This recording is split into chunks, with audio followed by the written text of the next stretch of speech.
go tswa ga bana mo dikweleng go dirwa ke gore ke sekwele se se shiftang gore during the course of the day ga bana tlhokomelo ga ba tsena ka 7:30 ba hella ka 12 ka 12 sekwele se sengwe sa simologa. And the question is, what happens to this next group of students ba ba yang ko lapeng? What happens to these students ba ba tsenang ka 12 before ba tla sekwele maphakela? So our challenge is the high dropout rate. E dirwa ke gona gore bana ga ba khone go manage because botsadi ba be bolo go ditirong. And the challenge again being that sekwele sa rona is in the low income area ya Gaborone. E mo recatchment area ra rona ke Old Naledi ke Bontleng ke New Stands. All low income areas tsa Gaborone. And therefore bana ba ba tlhokana le parental care. In some cases it's equal tlase hela thata. So that is why bana ba teng ba khona go tlogela sekwele o sa itse go ba leng teng ga gongwe le motsadi a se le mo le gore ngwana ga atle sekweleng yana a tsa go rutlile sekweleng ka gore because of the shift system that is there. The headmaster just painted a very dire situation, Bokamoso, something that is very disheartening. What really inspired the initiative that you came up with? Okay, now the Revival Project is it's basically a project that we came up with, looking at the fact that in this country, we are currently experiencing challenges across the board. Now, how are we going to deal with it? Are we as a nation going to sit here and finger point and say, oh, you should have done this, I brought you here to do this, but you didn't do it? Or can we do something as well as people to see how we can actually get ourselves out of this situation? I mean, as a person, you should always say to yourself, if someone else can't do it for me, why don't I do it for myself? That's why our slogan actually is our ancestors, they taught us how to build. And then it means we as a people need to follow in their principles. UB was built through the contribution of cows and other things. This is something that we've had in our history throughout. We've had hospitals built like that and a whole bunch of other infrastructures. But somewhere along the way, we kind of stopped doing that. So when we were told about the situation at Bokamoso, we decided that, you know what, let's see if we can get people involved. People do want to help, honestly. It's just that people have the wrong idea of how help is supposed to be done. People think if you are not a big corporation, if you are not the government, the little help you can make isn't actually going to be very beneficial.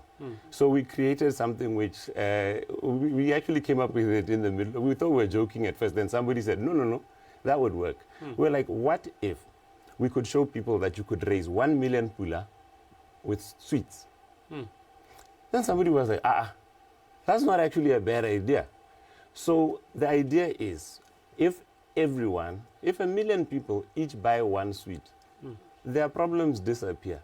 But you literally only contributed 1 pula, but that 1 pula is going to affect all the future generations that are going to be going through that school. So that is the idea behind the One Sweet Challenge. So we decided to get 40 people together, 40 volunteers who also feel the same way we do. And we talked to our sponsor, which is Tropicana, who decided to give us access to almost, I think, about 14,500 sweets. So for the next 30 days, the challenge is we need the public to support us to reach our target of selling enough sweets to raise 1 million pula, so we can assist them so that they can put their challenges to order. It will also make us realize that, you know, if you have a problem, sometimes when we deal with the problem as a collective, it becomes easier to manage. Right. We'll get to that as we go on. It's a very noble gesture that you have started right there. But I'm coming to you, the headmaster.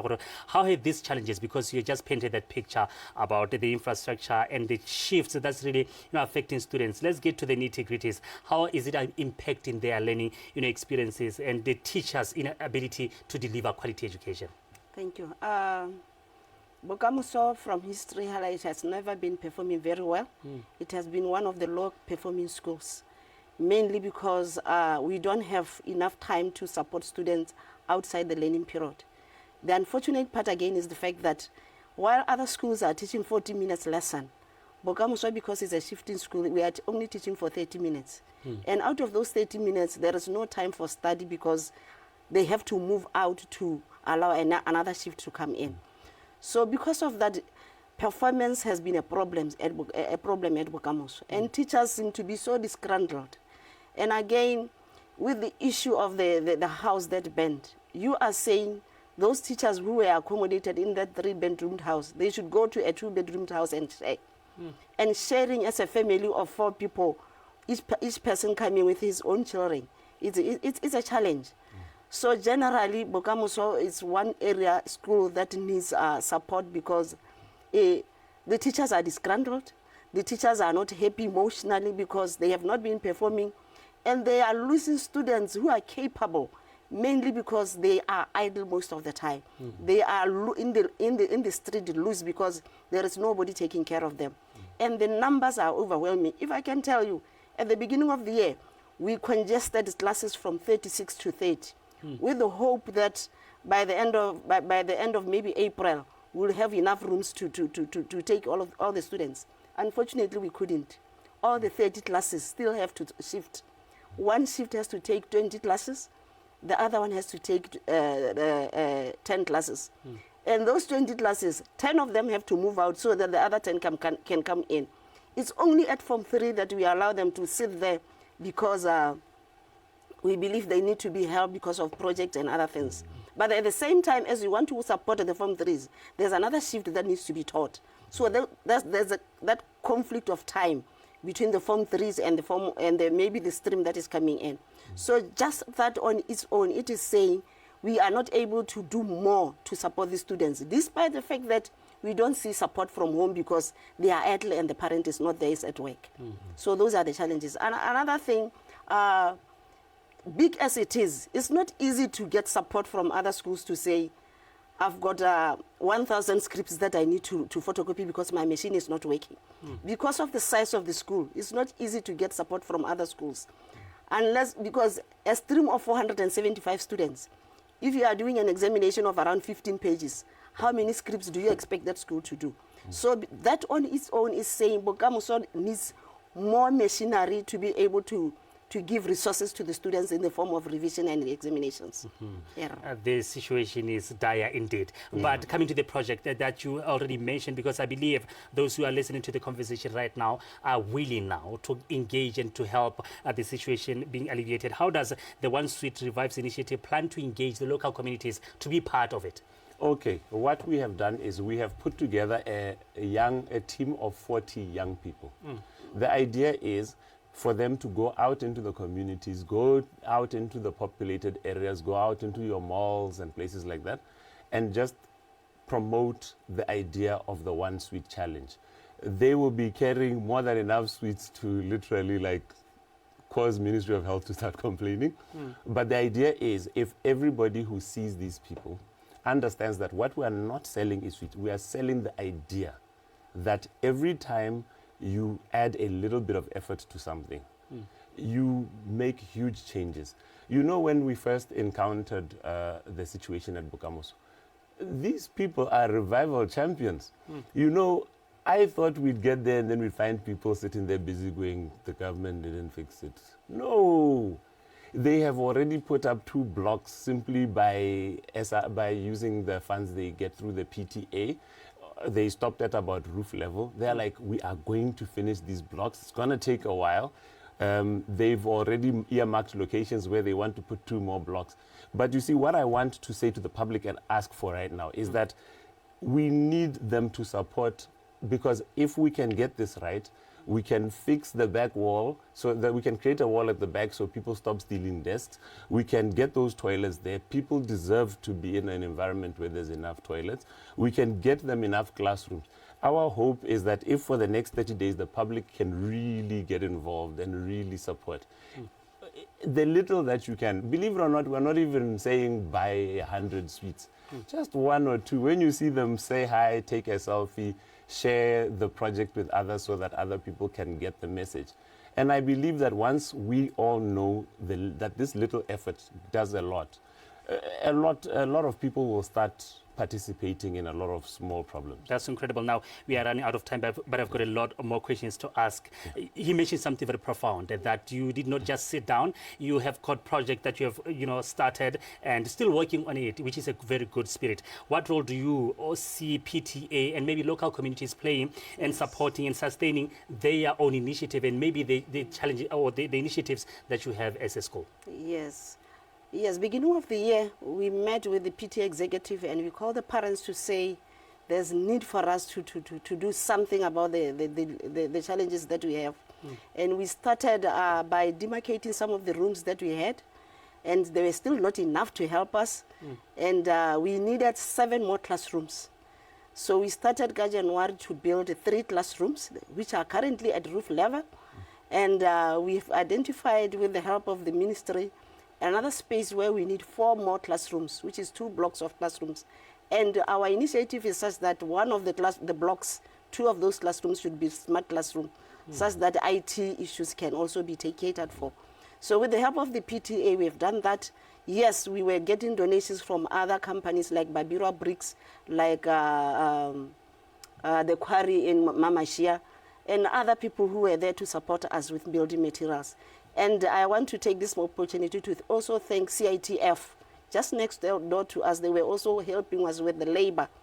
PTA was supplying the material, and they were supplying labor for free for one of the blocks.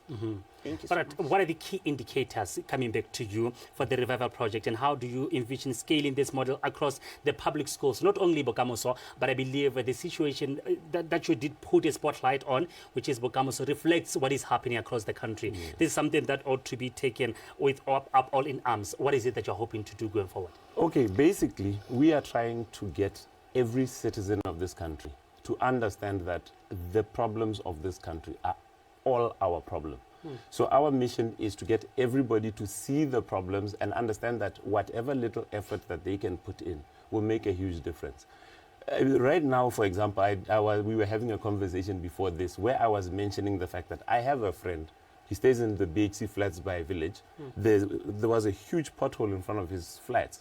And I was looking at this, and he keeps complaining about his shocks and everything else. So I asked him, are you telling me that Lele Bantiana, you can't each just put 1 stone in this pothole and then pothole solved? And, it was like the guy is surprised by the fact. The pothole is now not there anymore, and it took just a very small effort. If every community across the country takes active effort to participate in what is going on, we can fix all these schools, we can fix all these clinics, we can fix all these roads.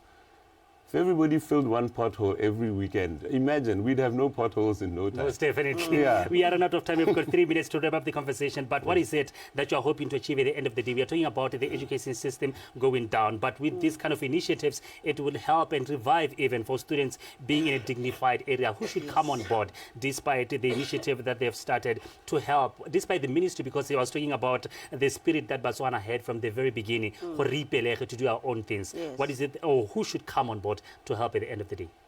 Thank you.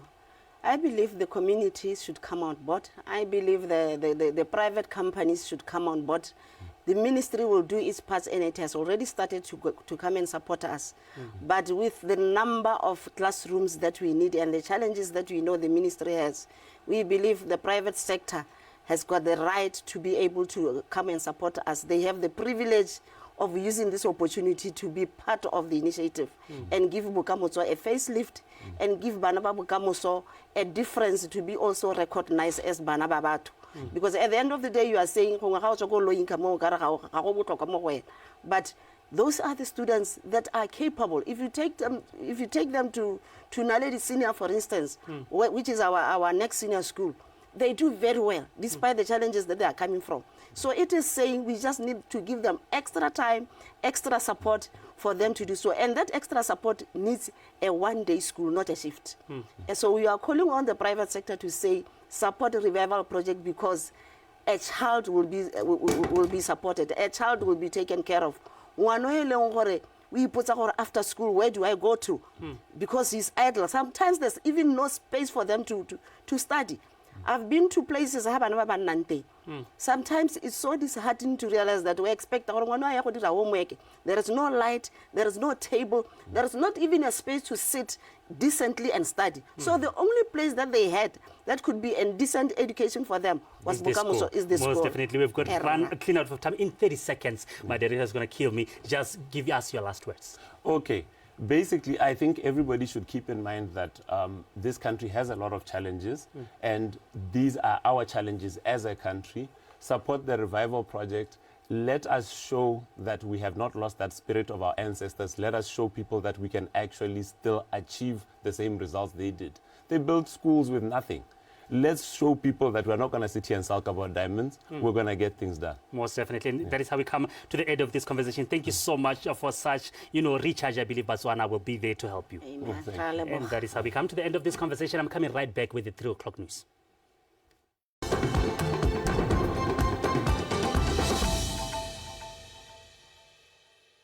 Since 2013, the United States has partnered with the African Union to counter illicit drugs across this continent.